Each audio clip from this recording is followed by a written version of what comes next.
굿TV 시청자 여러분들 반갑습니다. 천세종 목사입니다. 훈민복음 세상을 깨우는 말씀에 오신 것을 환영합니다. 오늘도 귀한 분들 패널로 참여해 주셨습니다. 반갑습니다. 안녕하세요. 안녕하세요. 네, 반갑습니다. 지난 시간은 우리가 바울이 전한 복음이 무엇인가 살펴보았습니다. 그것은 바로 그리스도의 복음이다 라고 하는 것을 살펴보았습니다. 오늘은 다른 복음은 없다. 그런 제목으로 말씀을 같이 살펴보도록 하겠습니다. 우리가 지금 살펴보고 있는 갈라디아서는 몇 가지 특징이 있습니다. 그 중에 하나는 신약 성경 가운데 가장 먼저 적혀진 성경이라고 하는 것입니다. 바울이 적은 첫 번째 편지라고 하는 것입니다. 두 번째는요, 이 편지를 쓸 때 사도 바울이 흥분한 상태에 있었다는 거예요. 감정적으로 흥분한 상태에서 쓴 편지가 갈라디아서라. 그렇게 이해해 볼 수 있겠습니다. 이 부분을 좀 살펴보겠습니다. 사도 바울이 쓴 편지, 서신이 신약 성경 27권 가운데 몇 개라고 말씀드렸던가요? 기억나시나요? 머릿속에 지우개가 있어서. 아, 지우개가 있어가지고. 13권. 13개. 와, 대박. 예, 27개 가운데 13개가 사도 바울이 쓴 서신입니다. 사도 바울의 서신을 살펴보면요, 몇 가지 특징이 있는데 사도 바울 자신의 이름으로 시작합니다. 그리고 곧 뭐가 나오냐면 인사가 나옵니다. 하나님과 우리 주 예수 그리스도로부터 은혜와 평강이 있을지어다. 은혜와 평강의 인사를 하는 것이 보통입니다. 네. 그 다음에는 뭐가 나오냐면 감사를 표현합니다. 하나님께 감사를 드리고 편지를 이제 받는 그 교회 교인들에게 감사를 표현하는 것이 보통의 모습입니다. 한번 살펴볼게요. 로마서 1장 8절 조원성님. 먼저 내가 예수 그리스도로 말미암아 너희 모든 사람에 관하여 내 하나님께 감사함은 너희 믿음이 온 세상에 전파됨이로다. 로마의 편지를 보내면서 감사를 표현합니다. 왜 감사합니까? 너희의 믿음이 온 세상에 전파됨을 감사한다. 그렇게 이야기해주고 있습니다. 고린도에 보낸 편지 1장 4절 강윤진님 한번 읽어봐 주십시오. 네. 그리스도 예수 안에서 너희에게 주신 하나님의 은혜로 말미암아 내가 너희를 위하여 항상 하나님께 감사하노니. 너희에게 주신 하나님의 은혜로 인해서 내가 항상 감사한다. 그렇게 이야기하고 있습니다. 이번에는 빌립보에 보낸 편지를 한번 보겠습니다. 박찬송님. 내가 너희를 생각할 때마다 나의 하나님께 감사하며 간구할 때마다 너희 무리를 위하여 기쁨으로 항상 간구함은. 너희를 생각할 때마다 감사한다는 거예요. 그렇죠, 여러분? 표현이 또 다르죠? 스위트. 예, 이 빌립보 교인들은요, 바울이 생각만 해도 감사가 나오는 거예요. 그리고 그 감사가 나오면 간구, 기도를 하게 됩니다. 간구할 때마다 너희 무리를 위하여 기쁨으로 항상 간구하면 그냥 눈물로 간구하는 것이 아니라요.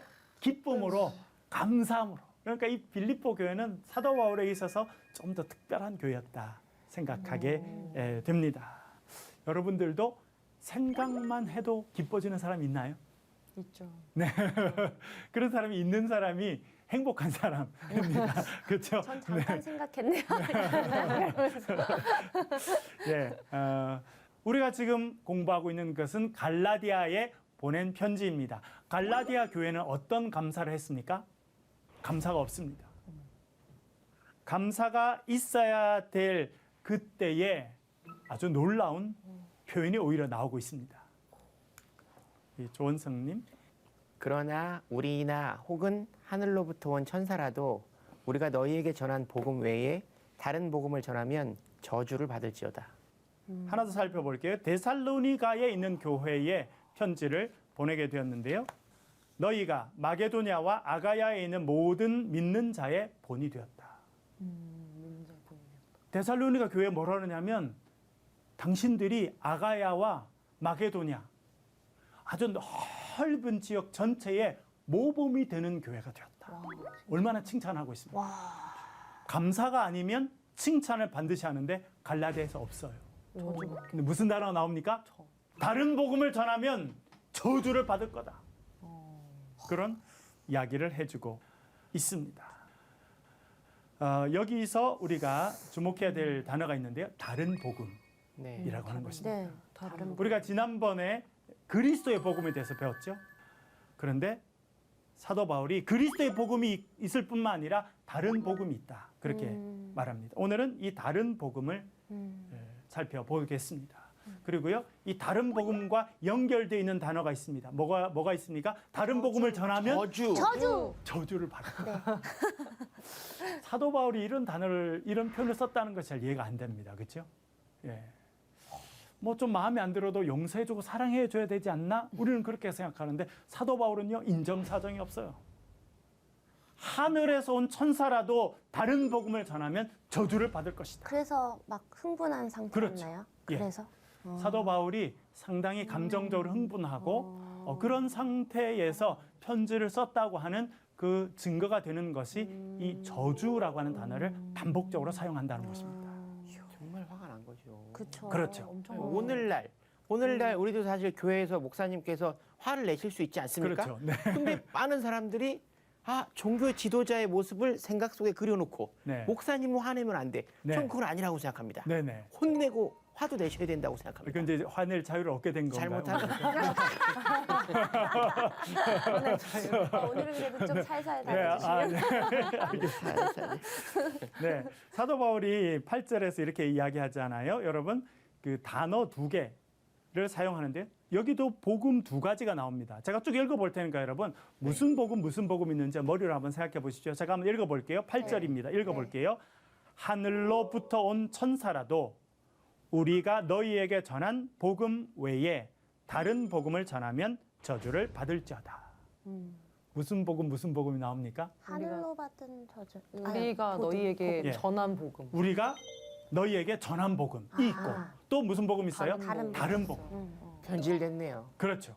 예. 변질된 거. 그래서 우리가 이 다른 복음을 전한 사람은 누구고 또 이 다른 복음의 내용은 무엇인지 살펴보도록 하겠습니다. 잡아내야지요. 잡아내야 됩니다. 저주를 받아야 돼. 네, 잡아내야 됩니다. 무섭네요. 예, 좀 무섭죠, 그렇죠? 네, 이런 사도 바울이 정말 저주를 이야기하는 이 대상이 되는 사람들은 누군지 살펴보겠습니다. 첫 번째, 이 사람들은 그리스도인들입니다. 왜냐하면 자기들이 전한 것을 복음이라고 말했습니다.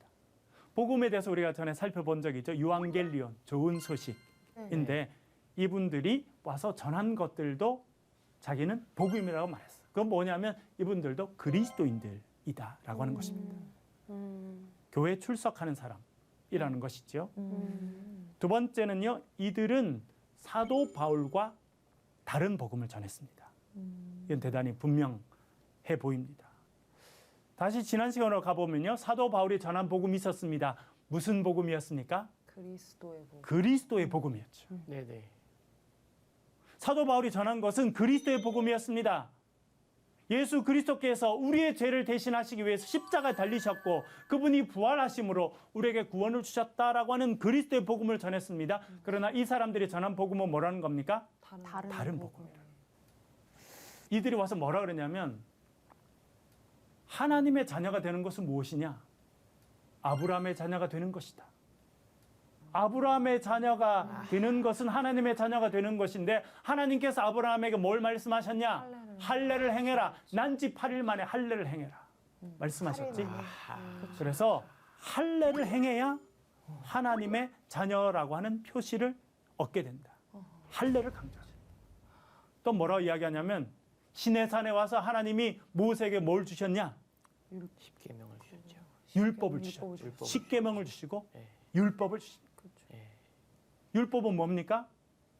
하나님의 백성이라면 지켜야 할 것이 율법입니다. 그것이 모세 율법이에요. 그러니 너희들이 하나님의 백성이 된다면 반드시 율법을 지켜야 된다라고 이야기했다는 겁니다.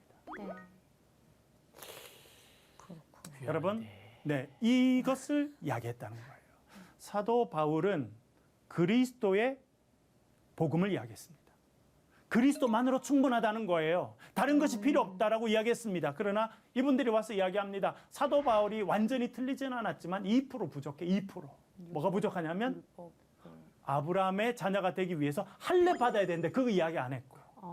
하나님께서 모세에게 주신 율법 지키라고 이야기 안 했으니 사도 바울이 전한 복음은 부족한 복음이야 라고 이야기했다라고 하는 것입니다.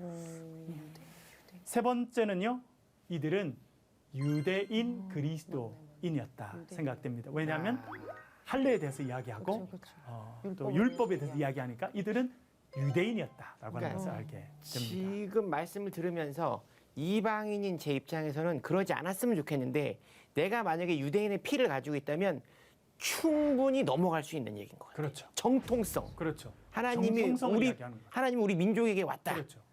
충분히 유대인이라면 충분히. 맞아. 예, 그 부분을 이 사람들이 또 강조했던 것 같습니다. 네. 네 번째는요, 이들은 예루살렘에서 파송되었습니다. 파송이 됐다고. 예, 그러니까 이 지역 사람이 아니라 갈라디아 사람이 아니라 멀리서 왔는데 어디서 왔느냐? 예루살렘 교회에서 파송됐어요. 우리가 앞으로도 살펴보겠습니다만 이 예루살렘 교회에 사람들이 많이 있었는데 그 중에 아주 강경파들이 있었습니다. 그 사람들을 할례당이라고 불러보겠습니다. 강경파. 강경파 유대인이죠. 네, 네. 예수를 믿고 복음을 받아들인 사람들이지만 유대인들의 전통을 지켜야 된다고 생각한 사람들. 유대인들의 전통의 가장 핵심은 할례와 율법. 그걸 지켜야 된다. 특별히 할례를 강조한 사람들, 그 사람들을 할례당이라고 말할 수 있겠습니다. 그래서 그 사람들이 들어보니까 바울이 가서 할례도 이야기 안 하고 율법도 이야기 안 하네. 예수만 있으면 다 된다 그러네. 그건 잘못됐어. 우리가 고쳐줘야 돼. 그래서 사람들을 파견했다고 생각됩니다. 그래서 이 예루살렘에서 파송받은 사람들이 이 다른 복음을 전한 사람들이라 그렇게 말해볼 수 있겠습니다. 우리가 2장을 좀 더 살펴보겠는데요. 네. 다음번에 그때 가면 거짓 형제들이라고 하는 표현이 나옵니다. 사도 바울이 그 사람들을 거짓 형제들이다. 할례당을. 그렇죠. 네. 그렇다고 생각이 됩니다. 우리 그때 가서 좀 더 자세히 살펴보겠습니다. 네, 네. 그런데 이 강경파들은 뭘 하는 것도 주저하지 않았느냐면 박해하고 괴롭히는 것도 주저하지 않았어요. 자기가 원하는 것이 이루어지지 않으면. 예, 그 내용이 갈라디아서 6장 12절 우리 강윤지님 한번 네. 읽어봐 주시기 부탁드립니다. 무릇 육체의 모양을 내려 하는 자들이 억지로 너희에게 할례를 받게 함은 그들이 그리스도의 십자가로 말미암아 박해를 면하려 함뿐이라. 재밌는 표현이 나오죠. 육체의 모양을 내려고 하는 사람들은 이 다른 복음을 전한 사람들이었습니다. 이 사람들이 와서 할례를 받으라고 계속 이야기한 거예요. 왜 그러냐면 그걸 안 하면 자기들이 박해를 받으니까. 예루살렘의 강경파였던 할례당이 이 사람들을 보냈잖아요. 네. 이방인들 예수 믿는 거 좋지만 할례 받게 해. 안 받으면 너희들이 혼나. 그랬다는 거예요. 그래서 이런 표현을 해주고 있다고 생각이 됩니다. 다섯 번째, 이들은 사도 바울을 공격합니다. 아까 말씀드린 것처럼 사도 바울 예수님 한 분으로 충분하다고 그랬지. 맞아. 그러나 2% 부족해. 아브라함의 자녀가 되려면 당연히 할례 받아야지. 하나님의 자녀라면 율법을 지켜야지. 그것이 수백 년 동안 이어온 전통이야. 사도 바울은 그것을 무시하고 있어. 그래서 사도 바울의 전한 복음은 잘못된 거야 라고 사도 바울을 공격했다라고 생각이 듭니다. 궁금한 게 있는데요. 근데 제가 알기로는 바울이 그래도 바리새파에서 그 스승님 이름 뭐였죠? 가말리엘? 네, 가말리엘 그 스승님께 그런 사사받은 것도 있고, 그래서 율법에 대해서 굉장히 잘 알고, 유대인들에 대한 어떤 그런 속성도 참 잘 알고, 좀 여러 가지로 유명했을 것 같은데 이 사람들이 인정을 안 했다는 게 좀 그렇죠. 의아해서. 예. 네. 이 부분은 우리가 다음 시간에 아주 네네. 자세히 좀 네네네네. 살펴보겠습니다. 아주 먼저 오. 이제 또 말씀해 네네. 주셨는데요. 궁금해가지고. 이게 연결돼 있어가지고 다음 시간에 우리가 좀 네네. 자세히 말씀을 좋아요. 드리도록 좋습니다. 그렇게 하겠습니다. 예. 오. 그리고 앞으로 우리는 이렇게 다른 복음을 전한 사람들을 뭐라고 부를 거냐면 거짓 교사들이라고 부를 것입니다. 거짓 교사들. 와서 복음이라고 가르쳐 주었습니다. 그러나 그것이 온전하지 않습니다. 그래서 거짓 교사들이라고 그렇게 불러보겠습니다. 말씀드린 것처럼 이 거짓 교사들은 예루살렘에 있는 강경파였던 할례당에서 파견된 사람들이라고 생각이 됩니다. 그리고 이방인 중에서 예수의 복음을 받아들이고 하나님 은혜로 구원받아서 교회에 모인 자들, 그들도 할례는 받아야 돼. 율법은 지켜야 돼. 라고 요구한 사람들이라 그렇게 생각해 볼 수 있겠습니다. 네. 그런데요, 아까 조원 스님 잠깐 말씀하셨습니다만 네. 이들의 가르침이 갈라디아 사람들에게 호응을 많이 얻었을까요? 얻지 못했을까요? 얻었죠. 얻었어요. 얻었죠. 유대인들이니까. 그리고 사람들은 어디에 마음이 썩 가냐면 눈에 보이는 곳에. 할례는 눈에 보이잖아요. 네. 율법 지키는 거. 율법 지키고 음식을 가려 먹는 건 눈에 보이거든요. 네. 눈에 보이는 것을 제시하면 사람들이 아 그렇지 생각한다는 거예요. 그래서 갈라디아의 많은 사람들이 이 거짓 교사들이 가르친 다른 복음에 넘어갑니다. 그래서 어떻게 하기 시작하냐면 할례를 받기 시작해요. 음식을 구분해서 먹기 시작합니다. 그리고 심지어 어떤 사람들은 이 거짓 교사들과 함께 힘을 모아서 사도 바울을 비난하는 일을 하기 시작했다는 거예요. 그 소식이 사도 바울에게 들려옵니다. 사도 바울이 화가 화 났죠. 날만하네. 화가 났다는 표현은 너무 순화하신 겁니다. 아, 그래요? 열이 받았죠. 열을 받았죠. 훅 올라오는 거죠. 그렇죠. 훅 올라와서 사도 바울이 감정적으로 흥분한 상태에서 편지를 쓰게 됩니다. 그것이 갈라디아서예요. 그래서 갈라디아서에는 다른 복음, 다른 편지에서는 그래서 찾을 수 없는 저주라고 하는 단어가 등장하게 된 것입니다. 감사의 인사가 없고 오히려 이제 저주라는 단어가 그게 열받하네요. 등장하게 된 것입니다. 열받았어요. 네, 이게 사도 바울 공감해 주시는 분들이 계시네요. 그런데 사실은 지금 이 시대의 할례를 가지고 우리가 말씀을 듣고 있지만 지금 우리가 사는 세상에서도 사실 교회를 처음 나오기 시작하고 또 기독교인들에 대해서 제사라는 문화에 대해서 네, 우리가 굉장히 그 전통적인 문화와 이렇게 좀 상충되는 그렇죠. 부분들이 있잖아요. 그러니까 전 충분히 이해가 됩니다. 그렇죠. 지금 저 그 사람들의 부분이 입장이. 참 어려운 부분이잖아요. 예, 예. 네, 오랫동안 해왔던 거를 하지 않으면 어느 날 갑자기 반발을 일으킬 수밖에 없고 또 뭔가 눈에 보이는 걸 해주면 확 믿을 것 같은데 예. 어떤 그런 것들이 그쵸. 이분들이 갖고 있던 겁니다. 전통에 의지하고 예. 눈에 보이는 것을 제시하고 그래서 갈라디아 사람들이 많이 넘어가게 되었습니다. 근데 사도 바울이 그렇게 다른 복음을 전하는 사람들 향해서 이렇게 이야기합니다. 우리 6절 갈라디아서 1장 6절 우리 박찬송님. 그리스도의 은혜로 너희를 부르신 이를 이같이 속히 떠나 다른 복음을 따르는 것을 내가 이상하게 여기노라. 내가 정말 이해가 안 되는 게 있다는 거예요. 정말 이해가 안 돼. 그게 뭐예요? 왜? 그리스도의 은혜로 너희를 불러주신 이를 어떻게 너희들이 속히 떠났느냐. 강조는 속히 있습니다. 네, 속히 떠나. 바로. 도대체 어떻게 그 사람들 와서 이야기하자마자 넘어갔느냐는 겁니다. 어떻게 다른 복음에 가게 되었냐는 거예요. 근데 다른 복음에 가게 된 것은 뭘 의미하냐면 이렇게 말합니다. 너희를 부르신 이를 이같이 속히 떠났다. 여러분 여기서 그리스도의 은혜로 너희를 불러주신 이 누구를 말합니까? 하나님이시죠. 하나님. 하나님께서 예수 그리스도의 복음을 전해주시고 예수 그리스도의 은혜로 너희를 불러주셨는데 어찌 그 하나님을 속히 떠나서 다른 복음으로 가느냐. 여러분 그러니까 다른 복음을 믿고 그것을 따라가는 것은 누구를 떠나는 행동이라는 것을 이야기합니까? 하나님을 떠나는 것이죠. 이 사람들은 잘 몰랐어요. 뭐 사도 바울이 전해준 것도 이분들이 전해준 거 있는데 이분이 조금 더 마음에 드네 가지 뭐 하고 갔는데 사도 바울은 뭐라 그러냐면 그것이 하나님을 떠나는 것이다. 그렇게 말해주고 있습니다. 아버지를 떠났다. 누가 생각나세요? 탕자요. 탕자죠, 탕자. 누가 보면 15장에 보면 탕자가 있습니다. 큰아들이 있고 둘째 아들이 있는데 둘째 아들이 아버지한테 말했어요. 아버지, 너무 오래 살았다고 생각하지 않으세요? 목사님 너무 연기를 잘하세요.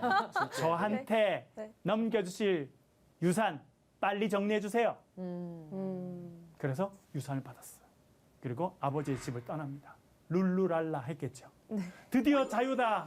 아버지의 속박으로 떠나서 룰루랄라. 그래서 아버지의 집을 떠납니다. 아버지 집을 떠났어요. 잠시는 기분이 좋았어요. 그러나 허랑방탕하게 되고 어떻게 됩니까? 거지가 되죠. 거지가 되죠. 먹을 것이 없었죠. 쥐염년에 그래서 어떻게 돼요? 돌아. 돼지를 치는 사람이 됩니다. 맞아. 유대인들이 절대 먹지 않는 돼지. 고기가 있어요. 뭐예요, 돼지. 여러분? 최악이다. 돼지죠, 돼지. 세상에. 절대 먹지 않습니다. 가까이 하지도 않습니다. 그래서 유대 속담에 돼지를 치는 자는 저주를 받은 자다라고 하는 말이 있을 만큼 돼지는 부정한 동물입니다. 그런데 이 둘째는 이 부잣집 둘째 아들 어떻게 됩니까? 돼지와 돼지를? 먹을 것을 두고 결투를 하는 인생이 된 거예요. 쥐염 열매. 돼지가 먹는 쥐염 열매를 하나 더 먹겠다고 손 내밀었다가 돼지가 엉덩이 밀어가지고 나자빠지는 인생이 되었다. 아이고. 그것이 비참한 인생. 아버지를 떠난 사람의 모습이라고 하는 것입니다. 저희가 아버지를 떠나면 그렇죠. 하나님 아버지를 떠나면 그렇죠. 그렇게 된다는 그러니까 사도 바울은요. 다른 복음을 따르는 것은 아버지를 떠나는 일이라는 거예요. 생명에서 벗어나는 일이 된다. 그렇게 말해주고 있는 것입니다. 또 7절 말씀에서 이렇게 이야기하는데요. 우리 조원성님. 다른 복음은 없나니 다만 어떤 사람들이 너희를 교란하여 그리스도의 복음을 변하게 하려 함이라. 그러니까 다른 복음이라고 하는 것은 그리스도의 복음을 변질시키고 왜곡시킨다는 거예요. 그 결과 하나님의 구원의 은혜에서 멀어지게 하는 것이다. 무섭네요. 그렇게 말해주고 있습니다. 지금의 이단이라고 불리는 분들이 그렇게 하는 거죠. 네. 그렇죠. 성경을 들고 복음을 전한다 그래요. 성경. 네? 자기가 말하는 걸 들으면 구원으로 간다 그래요. 그러나 그것이 다른 복음이라는 거예요. 사도 바울은 그것은 용납할 수 없다라고 이야기하고 있습니다. 우리 1장 9절 말씀도 한번 읽어보겠습니다. 강윤지님. 우리가 전에 말하였거니와 내가 지금 다시 말하노니 만일 누구든지 너희가 받은 것 외에 다른 복음을 전하면 저주를 받을지어다. 네, 이렇게 아멘하기가 참 어렵죠. 그렇죠? 네. 다시 이야기합니다. 한 번만 이야기해도 되는데 사도 바울이 두 번 강조해서 강조를 이야기합니다. 하네요. 네. 너희가 받은 것 외에 우리가 너희가 전해주고 너희가 받았던 그 복음 외에 다른 복음을 전하면 저주를 받을 것이다. 여러분 지난번에도 한번 이야기했습니다만 사도 바울은요 유대인을 만나면 유대인에게 네. 유대인이 쓰는 언어를 쓰고 유대인의 풍습으로 그들과 대했습니다. 헬라인을 만나면 헬라인에게 돼야 돼. 헬라인처럼 헬라 말을 쓰고 헬라 풍습. 그는 뭐냐면 그는 상당히 수용성이 뛰어난 사람이었다는 네. 거예요. 그렇죠. 하이브리드적인 그러니까 두 개의 다른 것들을 잘 수용할 수 있는 그런 수용성을 갖고 있는 사람이 사도 바울이었습니다. 네. 그런데 그가 용납하지 않는 것이 있었어요. 그게 뭐예요?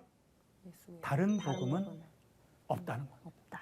예수 그리스도의 복음 외에 다른 복음은 받아들일 수도 없고 용납할 수 없다. 이 부분에서 사도 바울은 대단히 단호했습니다. 왜냐하면 결국 다른 복음은 우리를 그리스도로 하나님께로 생명으로 인도하는 것이 아니라 하나님으로부터 멀어지게 하기 때문에 결국 죄와 사망의 종, 다음에 우리가 배우겠습니다만 종의 멍에를 매게 하는 결과를 가져오기 때문에 용납할 수 없다라고 이야기한 것입니다. 오늘은 다른 복음이 무엇인가에 대해서 살펴보았습니다. 예, 또 질문 있으시거나 또 느낀 게 있으시면 말씀 좀 부탁드립니다. 정말 다른 복음이 뭔지를 좀 모르면 이리 갔다 저리 갔다 할 수도 있겠네요. 그러니까 좀 깨어 있기는 해야 될 것 같아요. 그렇죠. 그죠? 아까 안 그러면 이단에 대해서도 모르니까. 말씀하셨습니다만 네. 구분하기 어려워요. 네. 이 사람이 정말 어떤 의도로 이야기하는 건지 복음이라고 이야기하고 또 성경책을 가지고 이야기하니까 이게 정말 맞는지 안 맞는지 이해하기 어렵습니다. 네. 그래서 우리에게 필요한 게 무엇이냐면 지혜가 필요합니다. 지혜는 뭐냐면 분별하는 힘이 지혜입니다. 네. 분별하는 거. 이게 맞는지 맞지 않는지. 이것이 그리스도의 복음인지 다른 복음인지 네. 그 분별하는 지혜가 우리에게 필요한데요. 그 네. 지혜는 우리가 기도하고 특별히 네. 하나님 말씀을 오늘처럼 공부함을 통해서 얻게 될 것이라고 생각합니다. 네. 저는 개인적으로 복음은 곧 순종이잖아요. 그러니까 주시는 그 복음을 아주 온전히 받아들이고 온전히 이해하고 받아들이는 게 가장 중요하다고 생각을 해요. 네, 그렇죠. 그러니까 그 복음을 내 입장에 맞게 재해석했을 때 네, 네. 결국 지금의 문제들도 유대인들이 그렇죠. 본인들의 전통과 복음을 하나로 받아들일 때, 두 개를 하나로 받아들일 때 문제가 생기는 거잖아요. 그렇죠. 그래서 제대로 된 복음은 온전한 순종 가운데에 받아야 네. 한다라는 생각이 들었습니다. 그렇습니다. 오늘 맞아요. 말씀 네. 들으면서. 네. 순수한 복음. 네. 그것이 우리를 하나님의 구원의 길로 인도할 것입니다. 다음 시간에는 우리가 박해자가 된 엘리트 청년 그런 제목으로 같이 말씀을 또 생각하도록 하겠습니다. 오늘 같이 해주셔서 감사합니다. 감사합니다. 네.